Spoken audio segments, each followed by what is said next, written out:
या रब्बि सल्लि वसल्लिम दाइमन अबदन अला हबीबिका खैरिल खल्क़ि कुल्लिहिम। अस्सलामु अलैकुम वरहमतुल्लाहि वबरकातुहू। नाज़रीन, इस्तकबाल है, स्वागत है आपका viral news live studio Jalgaon, Maharashtra, India में। मैं आपका मेजबान मुफ्ती मोहम्मद हारून नदवी।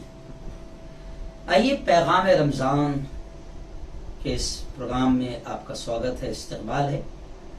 ज़कात के मसाइल पर हम लोग गुफ्तगू कर रहे हैं। गुज़िश्ता कल भी बहुत अहम मसले पर हमारी गुफ्तगू हुई। आज फिर एक और अहम मसले पर ज़कात के मैं गुफ्तगू करने की कोशिश कर रहा हूं।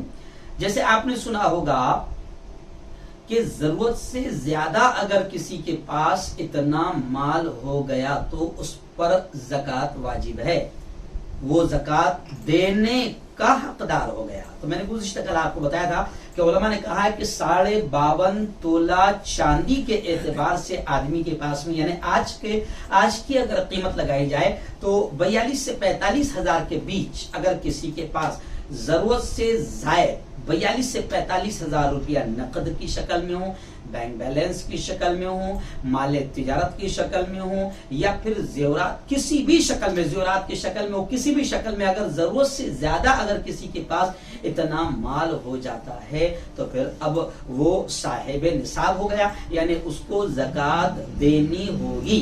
यहाँ तक कि उलमा ने कहा है कि भाई जरूरत से जायद सामान अगर घर में, जैसे औरतों का शौक होता है घर में, वो शोकेस में कुछ सामान लगाती है खूबसूरत खूबसूरत, या एक सेट है इस्तेमाल का, बर्तनों का एक सेट है इस्तेमाल का, लेकिन दो तीन सेट वो कीमती शक्ल में लगा कर रखती है जिनकी जरूरत नहीं है। तो उलमा ने कहा है कि अगर वो भी जरूरत से ज्यादा अगर 42 से 45 हजार बीच का अगर सामान हो जाता है तो आप साहिब निसाब हो गए हैं, आप पर ज़कात वाजिब हो गई है, आप ज़कात आपको देनी पड़ेगी।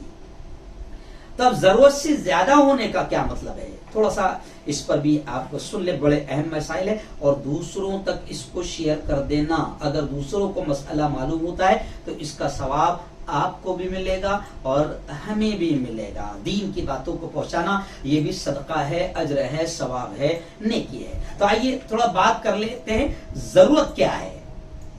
तो उलमा ने लिखा है कि जरूरियात दो तरह की होती है, दो तरह की होती है। एक तो बुनियादी जरूरतें जैसे खाना, कपड़ा, मकान, इलाज और पेशे के औजार, यानी जिससे वो तिजारत वगैरह करता है, ये जरूरत की चीजों में आता है। यानी अगर इसको समझ लें आप कि अगर किसी के पास मिसाल के तौर पर 10-20 हजार रुपये है, 40-50 हजार रुपये है, लेकिन यानी इतना है कि जिसमें ज़कात लागू हो जाएगी, लेकिन अब उसका मकान बारिश में गिर गया तो मकान जरूरत असली में आता है। मकान बारिश में गिर गया और उसको सख्त तकलीफ है, अगर उसकी मरम्मत उसको करवाना जरूरी है और उसकी मरम्मत करवाने में, मकान की रिपेयरिंग करवाने में ये सारे रुपये खर्च हो जाएंगे तो उस पर ज़कात वाजिब नहीं है। या उसका मकान बहुत तंग है और परिवार बढ़ गया, लड़की, बहू, बच्चे वगैरह बहुत से है और उनको सोने उठने बैठने की भी तकलीफ हो रही है, इसलिए अब उसको मकान के बढ़ाने की जरूरत है और मकान बढ़ाने में ये जो रुपया है सब खर्च हो जाएगा, तो फिर ऐसे रुपये पर ज़कात वाजिब नहीं है। इसी तरह जैसे जरूरत में क्या आता है, इलाज। मान लो अभी कोई शख्स कोरोना में मुब्तला हो गया या खतरनाक बीमारी आ गई और उसको इलाज कराने में ये रुपया पूरा लग जाएगा, खर्च हो जाएगा, तो ऐसे शख्स पर भी अब ज़कात वाजिब नहीं है। जी हाँ, उसके पास इतना रुपया जिस पर ज़कात वाजिब हो जाती है, लेकिन वो इन रुपयों को अपने इलाज में खर्च कर देना चाहता है या उसको जरूरत है कि अब उसको इलाज करवाना जरूरी है, तो ऐसे शख्स पर ज़कात वाजिब नहीं है। ऐसे ही अब मसला आता है कि जो जरूरियात है, जैसे कपड़ा है, मकान है, इलाज है, पेशे के औजार है, तो जो रुपया आया है मिसाल के तौर पर 45 हजार, उलमा आज के जमाने में कह रहे हैं कि 42 से 45 हजार रुपए अगर आपके पास जरूरत से ज्यादा हो जाते हैं तो अब आप पर ज़कात, आप साहिब निसाब हो गए, आपको ज़कात देनी पड़ेगी। लेकिन ये जो जरूरियात असली है, जरूरियात मैं आपको बता रहा हूं कि दो तरह की होती है। तो पहली जरूरत क्या है, जरूरियात असली में, जैसे खाना, कपड़ा, मकान, इलाज और पेशे के औजार, ये असली जरूरियात है। अब इतना रुपया है और इतना रुपया मकान के रिपेयरिंग में लगने वाला है, इलाज में लगने वाला है, तो फिर अब आप पर ज़कात वाजिब नहीं है। लेकिन दूसरी जरूरियात जो गैर बुनियादी है, ये अहम जरूरत नहीं है, जरूरत असली नहीं है। मिसाल के तौर पर ऐशो आराम, अब इतना तो घर है कि इसमें जिंदगी गुजार सकता है, लेकिन अब उसको बंगला चाहिए, बेहतरीन कीमती सोफे चाहिए, बेहतरीन कीमती कालीन चाहिए, तो ये असली जरूरत नहीं है।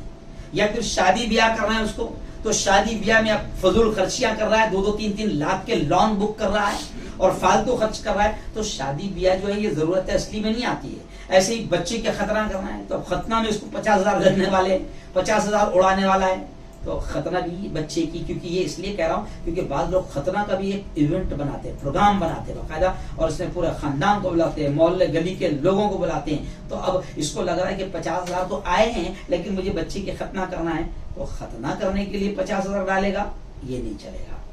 50,000 पर अब इसको ज़कात देना पड़ेगी। ऐसी अकीके का कुछ लोग प्रोग्राम करते हैं तो धूमधाम करते हैं, तो धूमधाम के लिए इसको पैसे लगेंगे फालतू खर्च के लिए, तो ऐसा नहीं चलेगा। ये तमाम रुपया, इन पर ज़कात आपको देनी होगी। अगर आपने शादी ब्याह में के लिए रखा है, धूमधाम के लिए, या बच्चे के खतना के लिए रख रहे हैं, या अकीके के लिए रख रहे हैं, तकरीब में, प्रोग्राम में, धूमधाम के लिए, तो ऐसा नहीं चलेगा, इस पर ज़कात देनी होगी। इसी तरह किसी ने अपने बच्चे की आला तालीम के लिए रुपये रखे हैं, ठीक है, तो इन रुपयों की भी ज़कात देनी पड़ेगी, इन रुपयों की भी ज़कात देनी पड़ेगी। ये जरूरियात असली में नहीं आते हैं। अगर आपने रखा है कि 1 लाख रुपये बच्चे का मुझे एडमिशन करवाना है ईद के बाद, रमजान के बाद, तो इन रुपयों पर ज़कात देनी पड़ेगी।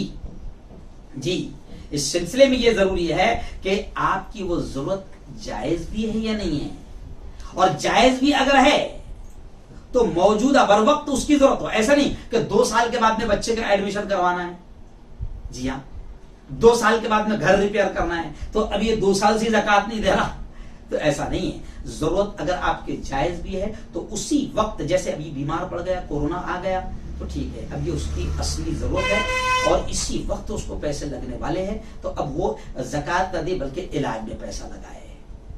जी हाँ, लेकिन कोई शख्स बेटी की शादी करने वाला है, या पुख्ता मकान बनाने वाला है, या तिजारत करने वाला है, लेकिन 1 साल के बाद, 6 महीने के बाद, 2 साल के बाद उसका प्लान है फैक्ट्री खोलने का, तो अभी से ज़कात नहीं देगा, ऐसा नहीं है, बल्कि ज़कात देनी पड़ेगी। ज़कात देना वाजिब है, क्योंकि ये जरूरत जायज तो है मगर इस वक्त मौजूद नहीं है। इसी तरह कोई हज करने के लिए रुपया जमा कर रहा है, मान लो हज के लिए 5 लाख लगते हैं, मिसाल के तौर पर, आज के जमाने में वैसे 5 लाख लगते हैं, 5 लाख लगते हैं, तो अब ये 2 साल तक के पैसे जमा कर रहा है, 2 लाख जमा हो गए। अब 2 लाख जमा हो गए तो ज़कात तो वाजिब हो गई 45,000 के एतबार से, 52.5 तोला चांदी के एतबार से। तो अब ये क्या कर रहा है, नहीं 5 लाख मैं हज के लिए जमा कर रहा हूँ, तो अब इस पर मुझे ज़कात नहीं देना पड़ेगी, ये मेरी जरूरत है, हज के लिए जमा कर रहा हूँ, तो हज आज नहीं कर रहा है, ये 5 साल के बाद करने वाला है। तो जितने पैसे जमा हो रहे हैं, चाहे वो हज के लिए ही क्यों ना जमा कर रहा हो, इन पर भी ज़कात देना पड़ेगी। ये बहुत अहम मसला था, ये मसाइल थे जो मैंने आपके सामने पेश कर दिया है, इसलिए आपका काम बन जाता है कि आप भी इसको सुने और दूसरों तक इसको पहुंचाएं।